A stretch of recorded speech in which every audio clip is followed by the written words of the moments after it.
Interdit dans les écoles, censuré dans la pub, emmuré dans les expos, habillé malgré lui, mais qu'est-ce qu'ils ont tous contre David ?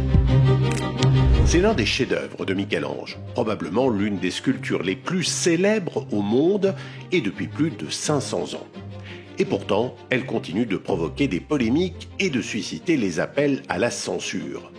Vous avez certainement entendu parler de cette directrice d'école américaine forcée à la démission pour avoir permis que l'image du David soit montrée à des élèves du 6th grade, l'équivalent de la 6e en France.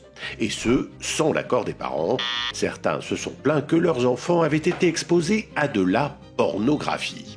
I have no regret at all. How can anything as beautiful as Michelangelo's David be in any way something that is controversial, that is considered anything less than something that is good and true and beautiful?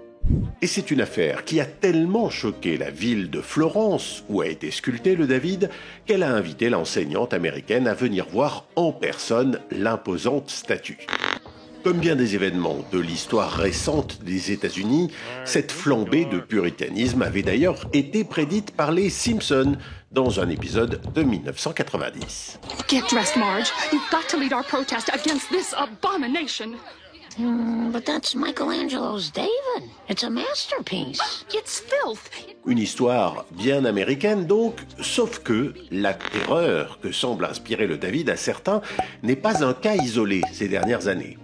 En Écosse, un restaurant italien de Glasgow a dû renoncer à une campagne de pub dans les transports en commun de la ville. L'affiche proposée a été refusée pour nudité.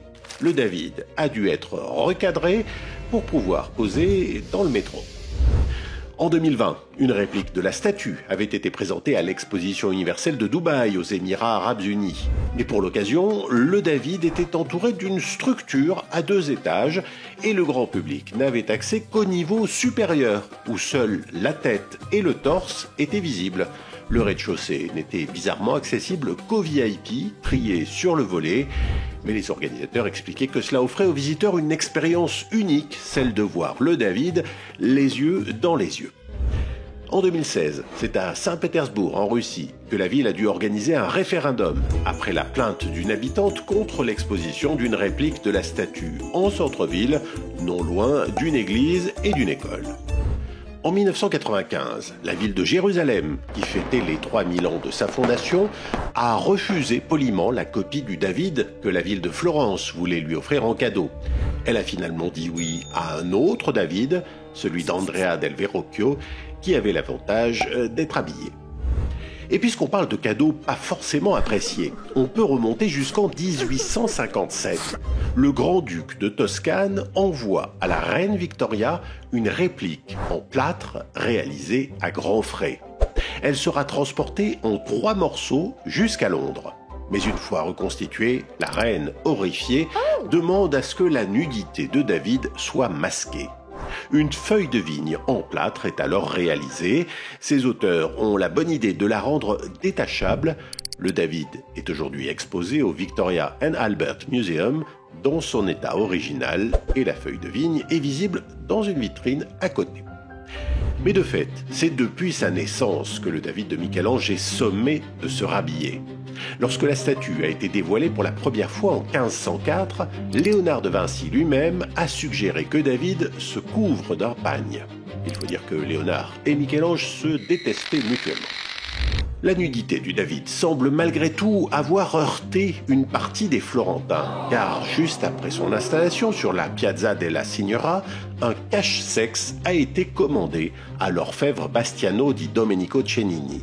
Une ceinture composée de 28 feuilles de vigne.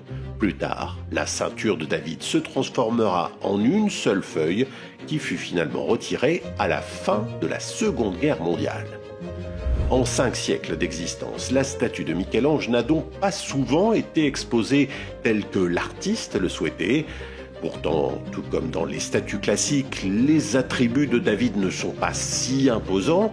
Les Grecs estimaient que de petits sexes étaient symboles de sagesse et de contrôle de soi. Le David est donc un garçon très sage, à ceci près qu'il mesure plus de 5 mètres de haut.